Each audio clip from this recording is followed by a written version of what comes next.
এই রাস্তার মাসখানিকের মধ্যে রাস্তা গেছে আবার নষ্ট।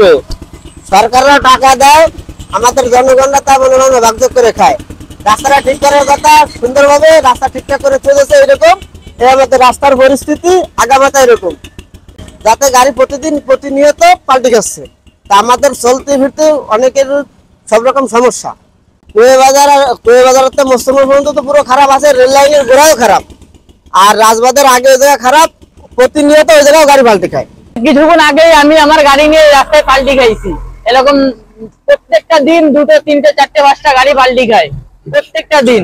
একটু আগে এখানে একটা আলম সাধু পাল্টি খাইছে, আমি এখান থেকে 1 কিলো সামনে পাল্টি খাইছি গাড়ি নিয়ে। কোয়েবাজার থেকে রাজবাদ মোস্তফা অব্দি গেছে এই রাস্তা আগামাথা খারাপ। এই রাস্তা দীর্ঘ 3-4 বছর পর ঠিক করা হয়েছে। এই মাস 2 আগে এই রাস্তায় এরকম অবস্থা হয়েছে যে মাস 2 এর ভিতরে রাস্তা কিভাবে ভাঙে, কিরকম ঠিক করছে এরা। এই রাস্তার ভিতরে সব বাদ দেওয়া ইট, মাটি, ইট, ওই সমস্ত ইট দিয়ে রাস্তা ঠিক করছে। আমরা যে সময় তার কাছে জবাব চাইছি, সে বলছে সরকার যেরকম টাকা দিবে আমরা ওই রকম রাস্তা তৈরি করব। আমরা পরীক্ষার্থী, আমি একজন পরীক্ষার্থী হিসেবে এই রাস্তা দিয়ে যাতায়াত করি নিয়মিতই, কিন্তু আসলে এই রাস্তার যে চরম দুর্ভোগ, এবং এই রাস্তা বিগত 1 মাসও হয়নি।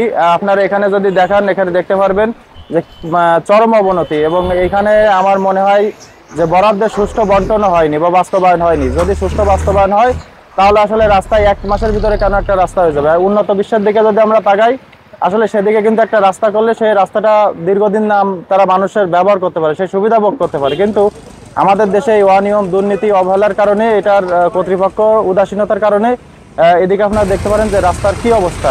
অল্প দিনেই সেই রাস্তাটা ভেঙে যায়, এবং আমাদের যে সমস্যা আমাদের সারা বছরই ভোগ করতে হয়। তাই নির্দিষ্ট কর্তৃপক্ষের দৃষ্টি আকর্ষণ করছি এই দিকে একটু খেয়াল রাখা, এবং এই রাস্তার আগামীতে যে রাস্তাগুলো হবে যেন সেটা সুস্থ বাস্তবায়ন হয়, এবং বরাদ্দ সঠিকভাবে হচ্ছে কিনা এটা দেখভাল করে। এই রাস্তাটা হয়েছে আজ থেকে 1.5 মাস আগে কাজ শেষ হয়ে গেছে।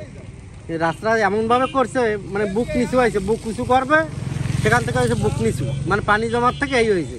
আর মান ভালো মানের হয়নি। আমরা তো দেখলাম যে গাড়ির ভাইব্রেশন কোনো সময় করিনি এই রোডে, এই জন্যই আজকে এই অবস্থা, দুরবস্থা।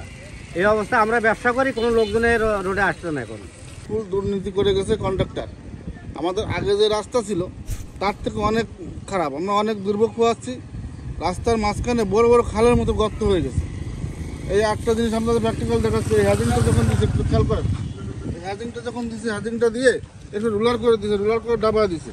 এই যে পাথরগুলো দিচ্ছে সব মানে ধুলো বালি দিচ্ছে তলে, কোনো ভালো মাল দেয় না, নিম্নমানের মাল এখানে দিয়ে কাজটা করে গেছে। রাস্তা তো এখন চলাচল উপযোগী।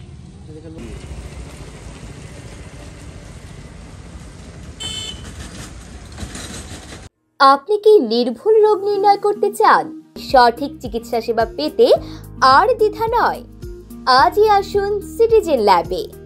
ঠিকানা 22 কেডি এভিনিউ, ইসলাম টাওয়ার, ময়লাপোতা মোড়, খুলনা।